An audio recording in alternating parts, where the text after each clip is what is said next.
Hi friends, welcome to Kumari Aras family. இன்னைக்கு காலையில் பசங்க ஸ்கூலுக்கு போகிறதுக்காக சமையல் வேலை நடந்துக்கிட்டு இருக்கு.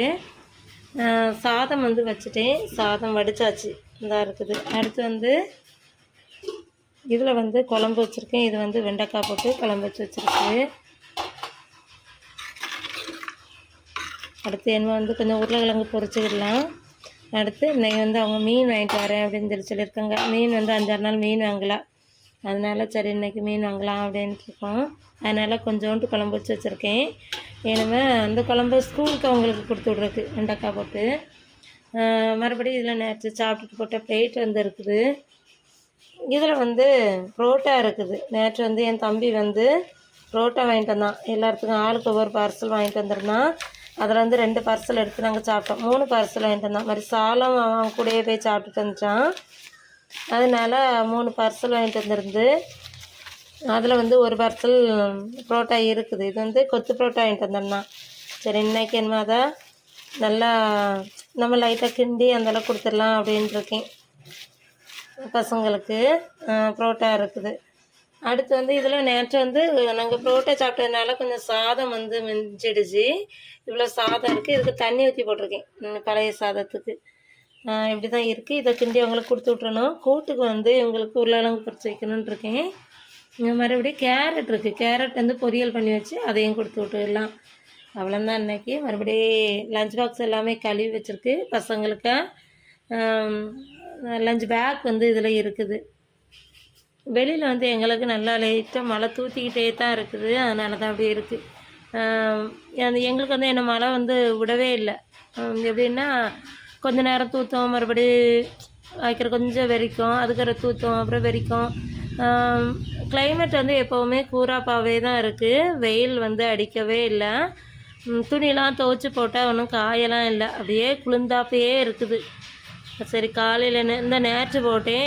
இன்னைக்கு நேற்று போட்ட துணி இன்றைக்கி எப்போ நைட்டில் எடுத்தால் சாயங்காலம் போல் எடுத்தாலுமே அது இந்த காயாது ரொம்ப. ஆனால் கொஞ்சம் இந்த வாடி இருக்கும். அந்த ஈரப்பதம் இருந்த மாதிரி தான் இருக்குது. அப்படியே இருக்குது. மறுபடியும் மழை வர்ற மாதிரி இருக்குது. நல்லா இருட்டிகிட்ருக்கு. டைம் ஆகிடுச்சி. இனிமேல் பசங்களை கரெக்டு அவங்கள ஸ்கூலுக்கு அனுப்பிட்டு அதுக்குற தான் மற்ற வேலைகள் பார்க்கணும். பசங்களுக்கு கேரட் பொரியல் வச்சு வச்சுருந்தேன். அப்போ உருளைக்கிழங்கு வேண்டாம் அப்படின்ட்டாங்க. அப்போ நானும் பார்த்தேன் சரி என்ன அந்த வெண்டைக்காய் குழம்புக்கு இது கொஞ்சம் கேரட் பொரியல் நல்லாயிருக்கும். அதனால் கேரட் பொரியல் வச்சு வச்சாச்சு. 3 பாக்ஸ் வச்சுருக்கேன்.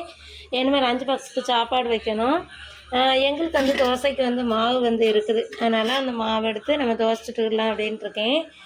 எங்களுக்கு குழம்புக்கு இதில் சால்னா இருக்குது. அதாவது நேற்று தனியாக புரோட்டாவும் அதுக்கு பிறகு அதில் உள்ள சால்னாவும் கொண்டு வந்திருந்தோம். மாதிரி கொஞ்சம் தயிர் உள்ளி எல்லாமே நேற்று நிறைய சாப்பாடு வந்திருந்து. அதனால் சரி அதில் உள்ள சால்னா இருக்குது. அதனால் சரி சால்னாவையும் வச்சு தோசையும் சுட்டு நாங்கள் சாப்பிட்டுக்கிடுவோம். பசங்களுக்கு இது அவ்வளோத்தையுமே நம்ம வச்சு எடுத்து விட்டுறலாம்.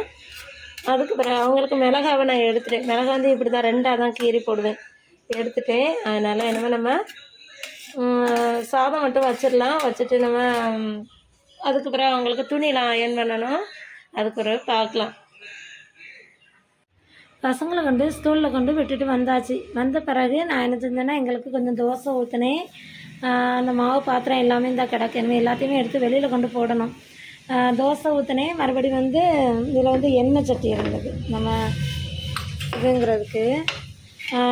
தோசை ஊற்றி அந்த சால்னா பார்த்திங்களா, அந்தால அதையும் வச்சு அதனால் அதை சாப்பிட்டாச்சு. மறுபடியும் இந்த தோசைக்கல் எடுத்து வச்சேன். கரண்ட் அடுப்பில் எடுத்து வச்சு பார்த்தேன். சூப்பராக ஒர்க் ஆகுது. சரி அப்போ நம்மளுக்கு நல்ல பிரயோஜனமாக தான் இருக்கும்னு நினச்சிக்கிட்டேன். அதுக்கு பிறகு மீன் வாங்கிட்டு வந்தாங்க. மீன் சாலை மீன். சாலை எவ்வளோ போல் இருக்குது பார்த்திங்களா, பொடி சாலை. அது ஐஸாக தான் இருந்த மாதிரி இருக்குது. மீன் இது வாங்கிட்டு வந்தாங்க. எவ்வளோ ரூபான்லாம் தெரியலை. ஆனால் பொடி சாலை, அந்த மாங்காய் சாலைன்னு சொல்லுவோம், அவிப்போம் நாங்கள். மாங்காய் போட்டு அவிப்போம், அந்த சாலை மாதிரி இருக்குது. சரி என்ன அந்த மீனை கழுவி நம்ம கொஞ்சோண்டு நெய் குழம்பு வைக்கலை. இங்கே எதுக்காக வைக்கலை அப்படின்னா கொஞ்சம் வெண்டைக்காய் குழம்பு இருக்கா. அதனால் மீன் அவிக்க தான் போகிறேன்.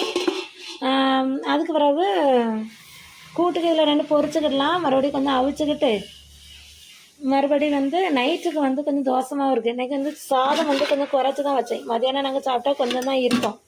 நல்லா சாதம் குறைச்சி தான் வச்சேன். தோசை சுட்டு கொஞ்சோண்டு சிக்கன் இருக்குது. அதையும் எடுத்து வச்சு கொஞ்சம் சால்னா வச்சிடலாம் நைட்டுக்கு அப்படின்னு நினச்சிருக்கேன். ஏன்னா இது அவ்வளோத்தையுமே க்ளீன் பண்ணணும். பண்ணிக்கிட்டு வெளியில் வந்து 2 3 பாத்திரம் இருக்குது. கோழி கீழே தள்ளி போட்டிருக்கு பாருங்க.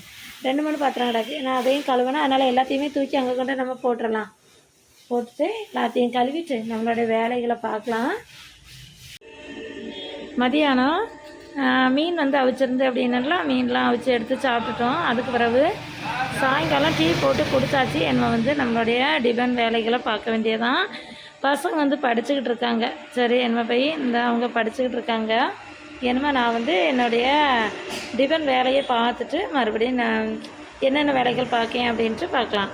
வந்து டீ வந்து போட்டுட்டோம்.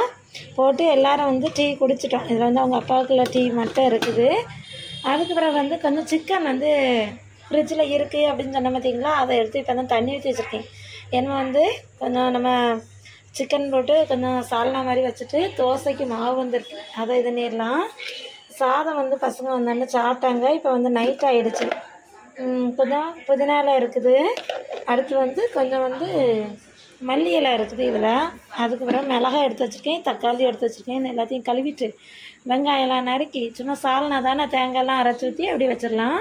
பாத்திரம் வந்து 2 3 பாத்திரம் வந்து எல்லாத்தையும் எடுத்துக்கொண்டு போட்டிருக்கேன். இதுலேயும் பிளேட்டில் சாதம் மாதிரி பாத்திரம் எல்லாமே இருக்குது. எல்லாமே எடுத்து ஊற்றி எடுத்து வச்சுட்டு ஆம்பளத்தையும் கொண்டு போய் வெளியில் கொண்டு போடணும். மறுபடியும் வந்து ஏன்னா தோசை சுடணும் போது சால்னா வச்சுட்டு தோசையை சுட்டு பசங்களுக்கு கொடுத்துடலாம். அவங்க வந்து படிச்சுக்கிட்டு இருக்காங்க. டீ போட்டு குடித்தோன்னா மிக்சர் எடுத்து வச்சு டீ போட்டு குடித்தாச்சு. சரி நம்ம வேலையை நம்ம பார்க்கலாம். பின்னாடி வந்து கொஞ்சம் பாத்திரம் இருக்குது அப்படின்னலாம் இந்த இருக்குது பார்த்தீங்களா, இது இவ்வளோ கழுவணும். அது சும்மா தான், நிறைய இல்லை, கொஞ்சம் இருக்குது.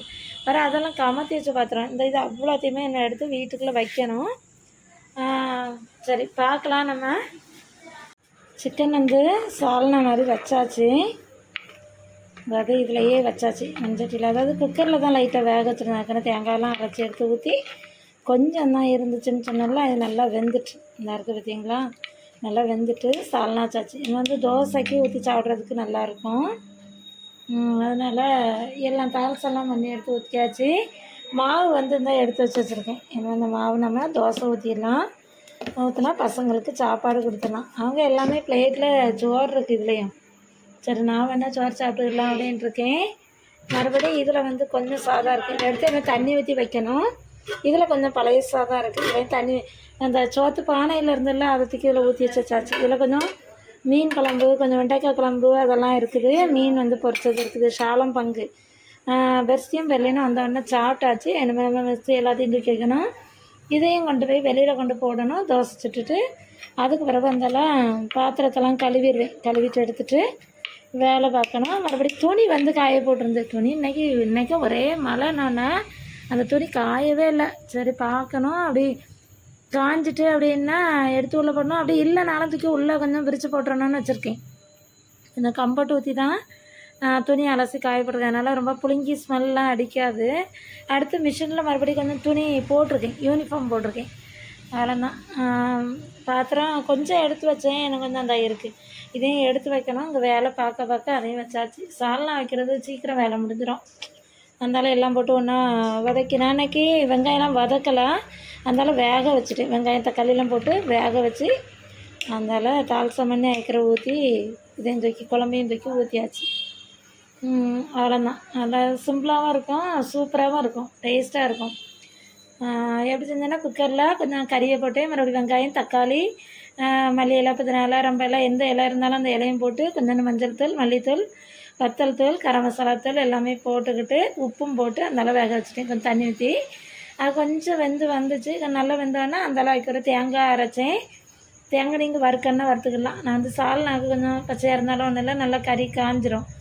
அப்புறம் அந்தளவு தேங்காயும் கொஞ்சம் பெருஞ்சீரகம் வச்சு அரைச்சி அதையும் தூக்கி இதுக்குள்ளே ஊற்றி அந்த வெந்த பிறகு ஊற்றி நல்லா கொதிக்க வச்சேன். அது கொதிச்சுக்கிட்டு இருந்தேன். அடுத்து இந்த சைடில் மண்சட்டியில் எல்லாமே வச்சு பட்டை கிராம்பு ஏலக்காய் எல்லாம் போட்டு வதக்கிட்டு இஞ்சி பூண்டுலாம் போட்டு வதக்கிட்டு நம்ம தாளிசம் பண்ணி வச்சுருந்தோம். இந்த வேக வச்சு வச்சுருந்தோம்ல அந்த குழம்பையும் தூக்கி உள்ளே ஊற்றி நல்லா கொதிக்க வச்சாச்சு. இதுக்கு பிறகு நம்மளுக்கு வதக்கும் போது மல்லி இலை புதினா இலை அதெல்லாம் போட்டாலும் நல்ல மணமாக டேஸ்ட்டாக இருக்கும். அப்படியே 2 போட்டேன். நிறைய இருக்குன்னதுனால போட்டேன், இல்லைன்னா ஒரு தடவை போடுறதோடு நிப்பாட்டிக்கிடுவேன். போட்டு வச்சாச்சு. நல்லா இது கொதிச்சுக்கிட்டுருக்கு. மிளகு நல்லா கொதிச்சிடும். அதுக்கு பிறகு நம்ம தோசைக்கு சூப்பராக இருக்கும். நான் உருளைக்கிழங்குலாம் போடல, ஏன்னா இதே ஏற்கனவே திக்காக தான் இருக்குது. கொஞ்சம் தானே வச்சுருக்கேன், அதனால் சரி இருக்கட்டும்னு வச்சாச்சு. அவ்வளோதான். சிம்பிளாக இருக்கும், ஆனால் டேஸ்ட்டாக இருக்கும் பார்த்துக்கிடுங்க. அதனால தான் இப்படி வச்சேன். மறுபடி என்ன எல்லாத்தையும் பண்ணிடுவோம். நான் தோசையும் சுட்டுட்டு பசங்களுக்கு மதியானம் இந்த நைட்டுக்குள்ளே டின்னரை கொடுத்துடலாம். அதுக்கு பிறகு பார்க்கலாம். நைட்டில் டின்னர் வேலை எல்லாமே முடிஞ்சிடுச்சு. பசங்க வந்து சாப்பிட்டுட்டாங்க. சாப்பிட்டோன்னா இதில் கவுண்டர் டாப்பில் நிறைய பாத்திரம் இருந்து பார்த்திங்களா, அவ்வளோத்தையும் கழுவி எடுத்து வச்சுட்டேன். பானையெல்லாம் கழுவிட்டேன், எல்லாத்தையுமே கழுவி எடுத்து கமத்தியாச்சு. அடுத்து கவுண்டர் டாப் வந்து க்ளீன் ஆகிடுச்சு. அடுத்து வந்து இந்த பக்கம் அடுப்பையும் வந்து நல்லா க்ளீனாக நல்லா தொடச்சி அதையும் எடுத்துட்டு அது நல்லா நீட்டாகிடுச்சு.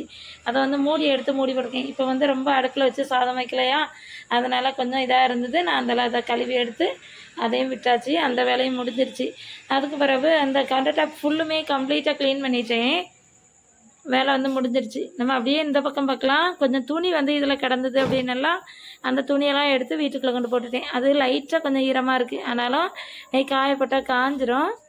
அது வந்து நேரத்தோடு எடுத்துருக்கணும் அப்படின்னு நினச்சேன். அப்புறம் லேட்டாக தான் எடுக்க முடிஞ்சது. எடுத்துகிட்டு மறுபடியும் இதில் வந்து இது அவ்வளோமே இப்போ துவைச்ச துணி மிஷினில் போட்டிருக்கேன். நல்லா கொஞ்சம் துணி யூனிஃபார்ம்லாம் எல்லாத்தையும் எடுத்து அதையும் தான் இப்போ போட்டிருக்கேன். என்ன வந்து எங்கள் துணியும் இருக்குது. என்ன எல்லாத்தையும் என்ன செய்ய பார்ப்பேன் அப்படின்னா, இது நல்லா துவைச்சி எப்படி வரோன்னா, எனக்கு வாஷிங் மிஷினில் வந்து நல்லா துவைச்சி புழிஞ்சு எடுத்துரும் என்னோடய மிஷின் வந்து. அதுக்கப்புறம் நல்லா காஞ்ச மாதிரியே இருக்கும். நான் வந்து வெந்நீரில் தான் துவைப்பேன், அதனால் கொஞ்சம் ஹீட்டாக இருக்கும். ஆனால் நல்லா காஞ்ச மாதிரி இருக்கும். துணி வந்து இந்த இருக்குது பார்த்திங்களா, காஞ்ச மாதிரியே தான் இருக்கும். நல்லா நம்ம சும்மாவே தூக்கி வீட்டுக்குள்ளே கொண்டு போட்டாலுமே சூப்பராக காஞ்சிரும். ஆனாலும் ஒரு இதுக்கு வெளியில் கிடக்கட்டுமே அப்படின்ட்டு தான் போடுது. துணி போட்டுட்டேன், அவ்வளோதான். இன்றைக்கி வந்து விளாக் வந்து இப்படி தான் போச்சு. பரவாயில்ல, காலையிலேருந்து இன்றைக்கி நைட் வரைக்கும் என்னால் வீடியோ எடுக்க முடிஞ்சது. சில அன்றைக்கி எனக்கு டைமே இருக்காது, கொஞ்சம் விட்டு தான் எடுப்பேன். ஆனால் நைட் பரவாயில்ல, என்னால் முடிஞ்ச அளவுக்கு நான் இன்றைக்கி வீடியோ எடுத்திருந்தேன். கொஞ்ச நாளைக்கு பிறகு தான் இன்றைக்கி இந்த வீடியோ போடுறேன். அதாவது என்னோடய சப்ஸ்கிரைபர் எல்லாருமே, வியூவர்ஸ் எல்லாருமே எதிர்பார்த்துட்டு இருந்திருப்பாங்க, என்னடா இவங்க வீடியோவே போடலை அப்படின்னு சொல்லி நீங்கள் எதிர்பார்த்துட்டு இருந்திருப்பீங்க. போடுறதுக்கு முடியலை, டைம் இல்லை, கொஞ்சம் உடம்புக்கு முடியலை, அப்படிலாம் இருக்கும்போது என்னால் ரெகுலராக வீடியோ போட முடியலை. அதனால தான் எனக்கு முடிஞ்ச வரைக்கும் ஒவ்வொரு தடவையுமே அப்படி தான் சொல்கிறேன்னு நினச்சிருப்பீங்க. நான் முடிஞ்ச வரைக்கும் நான் சீக்கிரமாக டெய்லி போடுறதுக்கு என்னால் முடிஞ்சதை பார்க்குறேன். அடுத்து வந்து எல்லா வேலையும் முடிச்சுட்டேன். என்ன போய் படுக்க தான் செய்யணும். நாளைக்கு பசங்களுக்கு லீவு, அதாவது அவங்க ஸ்கூலில் வந்து ஃபாதரோட ஃபீஸ் டே அப்படின்ட்டு நாளைக்கு ஸ்கூல் லீவு எங்களுக்கு. அதனால் பசங்களுக்கு லீவ் பண்ணதுனால கொஞ்சம் ஃப்ரீயாக எல்லாமே கழுவி எடுத்து வச்சதுனால ஃப்ரீயாக நாளைக்கு காலையில் கொஞ்சம் லேட்டாக எழுந்திரிச்சா கூட பிரச்சனை இல்லை. அவ்வளோதான், இன்றைக்கி விலாக் இவ்வளோந்தான். உங்களுக்கு இந்த வீடியோ பிடிச்சிருக்கோம் அப்படின்னு நினைக்கேன். உங்களுக்கு இந்த வீடியோ வந்து பிடிச்சிருந்து அப்படின்னா மறக்காமல் நம்மளுடைய சேனலை லைக் பண்ணுங்கள், ஷேர் பண்ணுங்கள், கமெண்ட் பண்ணுங்கள், நம்மளுடைய சேனலை சப்ஸ்கிரைப் பண்ணிடுங்க. தேங்க்யூ ஃப்ரெண்ட்ஸ், பாய்.